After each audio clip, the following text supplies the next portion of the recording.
Show you got heart.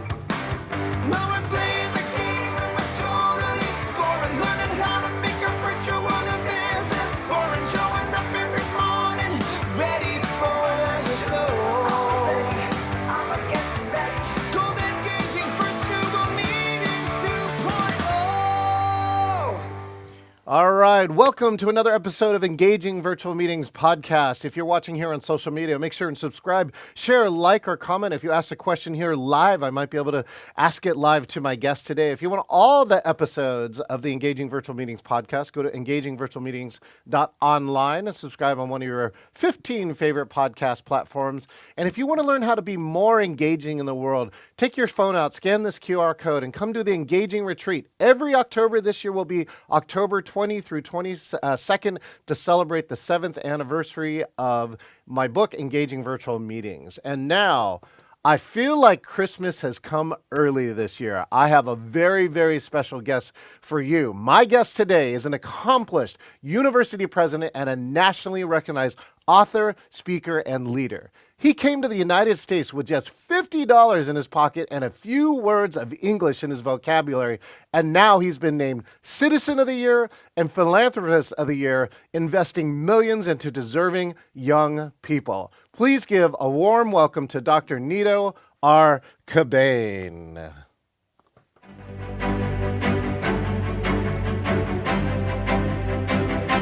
Hello, Nido. How are you doing this morning? Well, how are you, my friend? Good to see you and nice talking with you. And thank you for inviting me to be with you. Oh, it's such a treat. I'm so glad we were able to schedule this. You're a slightly busy person. So I also wanted to say thank you from our chapter. Nido actually made a customized video for National Speakers Association's Northwest 40th anniversary. So thank you for celebrating our 40th anniversary with us. Well, congratulations to you. 40 years is quite a remarkable achievement. Yep, and yeah, I know. So at NSA, I think is on year 51 or 52 right now. So we were Something there like that. That's correct. Fantastic. You know, Nido, a few of my friends don't know me. So why don't you just take a moment to introduce yourself, who you are, and what you do in the world. Well, I'm a guy who came to America at age 17 to go to college. I had a few bucks, and that's about it. I went to college, worked my way through school, graduated from grad school, began my first business with the $500 I had accumulated a penny at a time. Consequently, after that, I built 5 different businesses, including a Great Harvest Bread Company that is in 40 plus states, 240 stores, and helped start a bank in 1985. And of course, I had a thriving speaking business, having spoken 60 or 70 countries around the world to millions and millions of people, 8,000 plus times, and a consulting business that was cutting edge advisement service to some of the best CEOs in the country, some of the biggest companies in the country. And then in 2005, I was going to be the board of trustees chair at High Point University, my undergrad alma mater. And they asked me to be president. I did not want to be president. However, they insisted that I come in and try to fix the school that was hitting upon tough times. And so I decided to come and stay here for 2 years and try to fix the school that was so small, about 1,400 students, $28 million in revenue, 91 acres landlocked. And this, John, I am completing this month my 21st year as president. Let Oh me my tell you, goodness. I'm the longest serving president of any university, college, or community college, public or private, in the state of North Carolina, which only shows you that I'm a lot poorer than I could have been if I stayed in business. But God has a way of calling us to purpose and to impact and to significance, and I wouldn't change a thing in the world because I've graduated now almost 30,000 students in my tenure, and everyone is a story, everyone is an achievement story, and I have been sort of enriched by it in spiritual and intellectual ways, in ways I can't even describe to you. So I am speaking to you right now from my office at High Point University, and where I have pictures of all the people I've gotten to meet. I'm writing my autobiography, John, and it'll be my 16th book. And I want to tell you just two things about it. I think everybody should write the autobiography, whether you publish it or not. Mm. Reason number one, I've discovered I had so many angels in my life. I'd forgotten their names, some of them, but I discovered that every turn, every turning point in my life was somehow incited or inspired or encouraged or impacted by an angel who somehow opened the doors of opportunities or tapped me on the back and said, "You can do it. Believe in yourself. You're enough." And the second reason is it reminded me how poor I was, John, and how much I was struggling, and how in my early years I was a lousy speaker.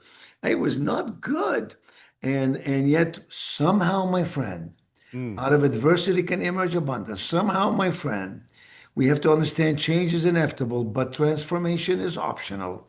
And all of us have the opportunity and the responsibility to transform ourselves to become better, not to be perfect, but to be excellent. Mm. Thank you, Nido. I want to go back to those. I'm just curious if there was an inflection point. You come to this country, you have $50, you can't speak the language, right? And I'm just curious, what was there an inflection point? And sometimes it's like a challenge, sometimes it's an inspiration that really said, I want to do something different. I don't want this life, I want that life. Oh, well, first of all, I should tell you, my father died when I was 6 years of age, so I never really had a dad. He was sick before that. Never really had a relationship with him. My mother had fourth grade education, Mm. and yet she had probably a postgraduate degree, figuratively speaking, in a discipline you and I would call common sense. And she taught me everything I know, really. She said, if you're going to be a great person, you must first walk hand in hand and side by side with Yeah. people who are great. She said, who you spend time with is who you become. What you choose is what you get. How you change is how you succeed. So she was the impetus, really, for me believing in myself. Beliefs lead to behaviors, behaviors lead to results. And what impacts those beliefs is coaching. That's why being a coach to other people, helping other people, mentoring other people is so, so powerful. So, look, I majored in business in college, undergrad and grad, and I always knew I'm going to be an entrepreneur somehow. I didn't know exactly what or how, but I tell you what, my friend, the single most important skill any one of us could ever develop is the skill called risk management. Of Mm. course, communication is important. Of course, problem solving is important. But let me tell you, if you know how to manage risks, you're much more likely to take a risk. If you don't know how to manage risks, you won't take a risk. And if you take risk out of life, you take opportunity out of life. Mm. So for me, I understood that, I can't, speed is sometimes more important than accuracy. You gotta start something. You gotta do something. Even if you took the wrong turn, it's better than taking no turn, most often than not. And so for me, it was like start the business, see what happens. I started a direct mail business, but I always knew that I want to be in business, entrepreneur. I probably could have been a banker or a lawyer. Speaking, by the way, John, just came. I don't want to say accidentally because I think everything happens for a reason, but Yeah. speaking for me was not necessarily something I planned to do. Hmm. Somebody asked me to speak, then somebody else, somebody else, somebody else. Then an agent found me, then somebody else, and somebody else. And before you know it, I was going, 200, 300 engagements a year.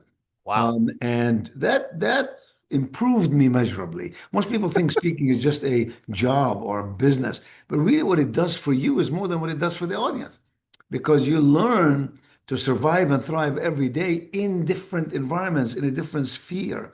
And you learn what worked yesterday may or may not work tomorrow. So you have to be adaptable, agile. You have to have grit. You have to have faithful courage. And of course, you have to have skill and talent and know what you're doing and have something to say. Of course, we agree on that. But beyond that, I have always been open to productive change. So Hmm. if you said something to me about this or that, I am willing to get engaged in it if it meets the foundational principles of integrity and honesty and impact and usefulness. I say try not to help people up. I try not to help people out. Try to help them up.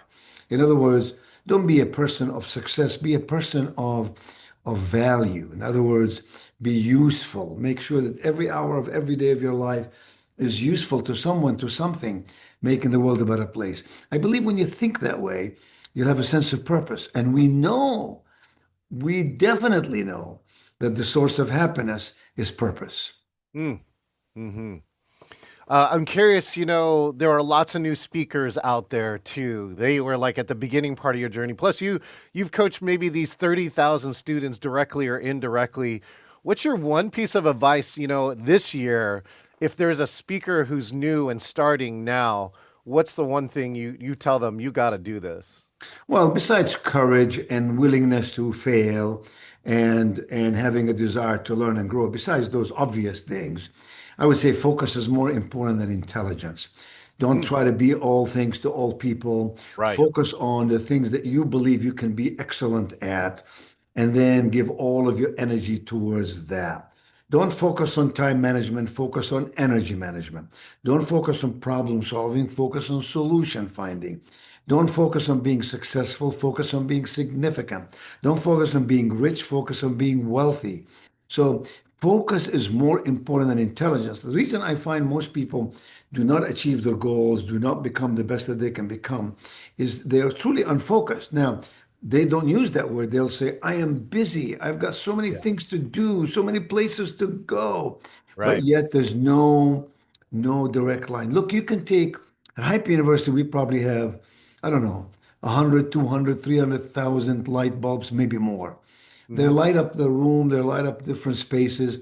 But if we took all these light bulbs together and streamed them in one direct line, we'd have a laser beam. I think a light bulb can just light up an office or a building. A laser beam can cut through steel. And so focus is so important. That's what I would say. And also, I would say, hey, don't give up, but be realistic. Someone defined reason as what is. Wishing something is so doesn't make it so. So just wishing that tomorrow is going to be, a great day, you're going to get all these engagements, that's foolish. I think what's important is to say, look, I'm going to speak. I'm going to be the best I can be. I'm going to analyze what I said. I'm going to be my best critic. Mm, And I am not going to believe everybody tells me when they pat me on the back and tell me how great speaker I am, but rather I'm going to say, did I cause some meaningful pain to this audience so they can grow? Did I give them something they hadn't thought about? Was I a person focused on myself on the stage, or was I really truly focused on that person sitting in that chair, trying to help that person to become the best that they can be? In other words, choose to be extraordinary. It is a choice. And so you can be an extraordinary speaker, and yet you can be different than the next person. Creativity is about doing things differently. Innovation is about doing things better. So the mm. greatest speakers I know are the ones who are always trying to be better. Better means more useful, more impactful, more meaningful, more memorable, not just in terms of the technique of your performance, but in the content that you share that meets head on the very context within which your audience is living. Mm. Well, I love it. I actually have an example. One of my hobbies is actually using a laser to make objects like this. We make customized objects. And actually, we made all the name tags for all our members, including your good friend Brian Walter, who just joined the Cavett Award Club. And so that focus of that laser. It's all of that energy can actually be channeled into one place as opposed to being dispersed Yes. around. One thing I really want to ask you, Nito, is that over your years, you have learned how to hold audiences captive, right? We just got visited by Patricia Fripp, who, by the choice of words and how you deliver them, that you can captivate or engage an audience. What are some of the best things that you've learned over your time to really engage your audiences as you speak? The three P's: pause, pitch, and pace. In other Ooh, words, what you say is important, of course, but yes. how you say it is more important. The most important is how they feel because you said it. So you have to use your voice to reflect the proper level of emotion. You Mhm. have to use your face to show true interest in the person you are speaking to. You have to make sure that you are tuned into the very environment, the very context in which you're speaking. The The opposite of that is the person who just memorizes a speech, who has an outline. They're going to give the same thing regardless where they are, who the audience is, what they're feeling, or what the circumstances might be. Now, there are patterns and trends that speakers use, of course. If you hear me speak 10 times in a row, you hear me say different things, but you might hear me use some of the same funny lines because there's a pattern there that says, when I use this line in this context, it works, and it works every Mhm. time. So that's a good technique to use. But on the other hand, I used to be the kind of speaker, who would just give a speech and perform on the stage and try to be as perfect as I can be. And then I realized that's not really what works. What works is your ability to be authentic above. Yes. They must believe you, they must trust you before they accept what you're telling them. And so the speaker gets up and says, I am happy to be here. I want to share ideas with you. I know you will benefit from my speech. I. That suggests that I am going to give you my world. Instead of saying, ladies and gentlemen, you honor me today by inviting me to be in your midst, because together let us explore some ideas that can work for all of us as we tackle the challenges of life. I don't mean those precise words. What I mean is that spirit with which we present. But look, John, I've given 8,500 presentations. I can tell you, I don't bomb. I haven't bombed in 40 years. But along the way, I did bomb a couple of times, and it hurt like hell, man. Let me tell you. And you got to Mhm. go back and analyze it. You got to pick yourself up again, dust yourself off, prepare more, and get going. But I used to speak, in easy environments. Then I leveled up to very, very, very executive environments. So I would speak to CEO level Yeah. audiences, and those are tougher. They've heard it all, Yes. and they're not going to be impressed with new data. What they're going to be impressed with is an insight that allows them to do what they do better. Like I just used the example, time management versus energy management. That's an insight. The insight there is you can be the greatest time manager in the world and still not be very effective. We all know people like that. But to be an energy manager suggests I am not going to invest my energy except in that which is purposeful. What that is, which is helpful, that is, which is meaningful. So that says two things about me. Number one, I'm discerning where I place my energy. Number two, when I get involved in something, I give it my energy. That's an Hmm. insight, right? So, I talk about the to-do list versus the to-be list, but more importantly, the stop doing list. And that's an insight. When you say to the audience, what is on your to-be list? I mean, really, what is on your to-be list? What is it you want to become? And it's Mm. not enough to say, I am who I am. I have become. I am, period. Then nobody buys that stuff. The success and knowledge and learning and growth is a journey. It's a process. It's not a program. A program has a beginning and an end. A process has a beginning and no end. School is never out for the pro. So I'm more interested in the person who's learning every day. I don't go to sleep at night, John, Mm. without asking myself this question.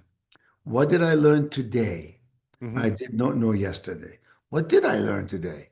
Some days it's definition of a word.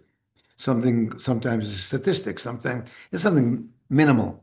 Sometimes it's something big. Maybe something I learned about myself, how I Yes. handle, agony or difficulty or criticism. We speakers don't like criticism. We hate it. We hate it. We think so highly of ourselves. What do you mean you criticize me? Who do you think you are? And so we have to learn to deal with that. Because Yes. as we grow older, what I have learned is that what other people think means less to me today than what I know. So I don't mean that in any condescending way. I mean that in a way that says, I can't let your opinions derail my life. Now I Hmm. want to listen to what you have to say. Norman Vincent Peale, remember Norman Vincent Peale, one of the most Absolutely. famous Read it people. all. He wrote the foreword to my first book. I asked him one day, Dr. Peale, you get a lot of criticism. How do you deal with it? And he spoke in a very, measured way. Well, Nido, he said, I'll tell you what, I listen to it. If it's meaningful, I learn from it. But if it's not, I dismiss it. That is wisdom. Mm, And so I listened to criticism, but it took me a long time to learn to deal with yeah, criticism because none of us like it. And yet we can learn from it, of course, but we cannot dwell on it. So I think what our audiences are looking for is not information. right. You can access information. I can right now, while we're talking, get more information on my little iPhone. If all you have is information, people will use you and discard you. If all you have is knowledge, people will call upon you only when they need you. Think about your auto mechanic. Think Mm, about your dentist. You only call upon them when you need them. But if you have wisdom, insights are the byproduct of wisdom. If you have wisdom, people respect you. So in all of the Bible says, in all of your seeking, seek wisdom. Seek wisdom because wisdom doesn't mean you're more intelligent. It just means you have a depth of insight about life and living. And the speaker who can develop that and grow that, the market will never ever shut him out. There'll always be a need for people like that who can hold you by the right hand, hold you by left hand, and march with you onwards and upwards so that your days that lie ahead can be better than your yesterdays. Well, one of the things, Nita, with all your experience too, I'm just curious, what do you see 5 and 10 years out in the future, whether it's virtual, hybrid, or speaking in general in person? What's something that you think you might see in the next 5 to 10 years with your insights? You mean as far as speaking or life in general? Yeah, or life in general, either one. Well, I think the more technology we have, the more desperately needy we become for connecting, human Yes, connection. So I, right. I, I believe we'll always have a need for human connection. Don't kid yourself. They said we'll never go to the movies because Netflix can get. We like to go to the movies and buy the popcorn. We know it's overpriced. We still buy the popcorn, and we buy the Sprite and we eat the Skittles, and it's the experience of being there with other people. And so we still go to concerts, man. We still go to Broadway to see a play and so on. So I think connectivity is very important. I believe there'll Yeah. always be meetings of humans, always. Now, we see Zoom now and we see virtual and all of this stuff, a lot of hybrid stuff. Yes, all that I think will advance because of that. But kid yourself, never kid yourself knowing that we all need to know each other. There'll always be association meetings. There'll always be clubs of some sort. People Hmm. always go to restaurants. And even though you can have Uber Eats delivered to your house every day, you still want to go out there and experience that, right? And so I think the future is bright. I think the future is to be owned by men and women who really understand why people buy, the psychology of buying. I don't mean just buying objects, but being persuaded by your ideas and your plans. And that's why education will always be here. Hmm. All this chatter in the media about people don't want to go to college. Why go to college? It's not advantageous to go to college. Yes, there are times when people go to college and the result is not advantageous. But that's not the norm. The norm is people who go to college tend to be more intellectually gifted. They tend to be more engaged. They tend to be more analytical. They tend to be more apt to deal with life situations in mature and wise ways. That doesn't mean that's exclusive to that. No, but my four kids had to go to college. My nine grandkids will go to college. I mean, that's all there's to it. And so higher education will always be here. But the omen is on us as speakers or as educators or as business people that what we do must also elevate itself so Hmm. that it can meet the demands of the tomorrows. If you're still using ideas from 20 years ago that don't apply today, that's not going to fly. We have to transform our thinking as we transform our behavior, as we transform our base of wisdom and knowledge, so that we can meet the demands and the opportunities and the challenges that lie ahead. I think it will be more challenging. But have you ever met a very successful person who's afraid of challenges? Are you kidding? I mean, we all want to welcome challenges every day. Bring it on. But I want to also make sure I have the armament to deal with that challenge we speakers can learn so much from strong brands. Why Hmm. is Coca-Cola has lived all these years? Why is Michael Jordan? I just interviewed on my PBS show the partner of Michael Jordan. I said, how does this guy he hasn't played basketball for forever. And yet they're selling $1.5 billion of Michael Jordan stuff. I mean, Yes. explain that one to me. That's a brand that won't die, right? Hmm. Number 23, it will always be there. And so, that's what we have to learn is how do we build our personal brand, our personal promise, our personal value delivery in a way that will be appreciated by those who are most likely to use us, invite us, engage us, involve us, and partner with us. All right. Well, Nido, last question. If you could get people to magically remember one thing from this interview, what would that one thing be? Well, that life is a journey that none of us has all the answers. So quit trying to know everything. That your circle of influence is really important. Who you hang around with is really important. Who you know is really important. And here's why. The bigger your circle of influence, the smaller your circle of concerns.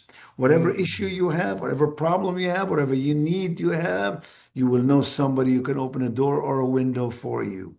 I counted the other day, John, how many CEOs of major corporations, I'm talking Netflix, Apple, AT&T, et cetera, Domino's Pizza, et cetera, Cisco Technologies, and so on. I Yeah. know almost 70 of those people personally. How Wow. did that happen?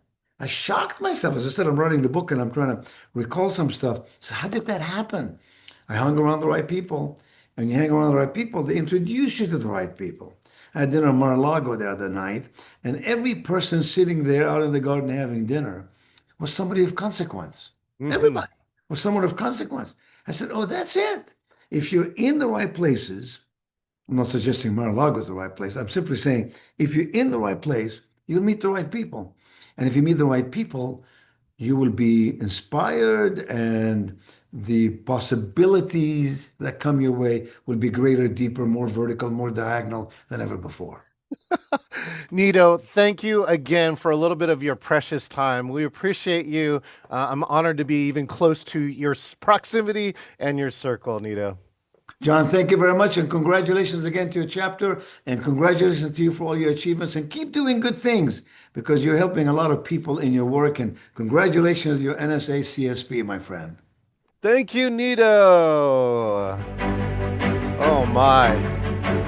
That's right. You've been watching Nido Qubein here, Dr. Nido R. Qubein here on the Engaging Virtual Meeting podcast, where he just really says, be extraordinary. Think about where are you going to focus your laser of your life and how are you going to make a difference. Speaking of make a difference, if you're watching here live, make sure and subscribe, share, like, and comment. If you want all the episodes, go to engagingvirtualmeetings.online. And if you want to learn how to be more engaging, be honored and come learn from over 10 to 18 speakers here. Scan for a free ticket. Come to Seattle or watch online the Engaging Retreat every October. And if you want to be like Nido, you too could be the next guest here on the Engaging Virtual Meetings podcast. Go to engagingvirtualmeetings.com/meet, select interview, and you too could be the next guest here on the Engaging Virtual Meetings podcast. We'll see you next time. Always start people and keep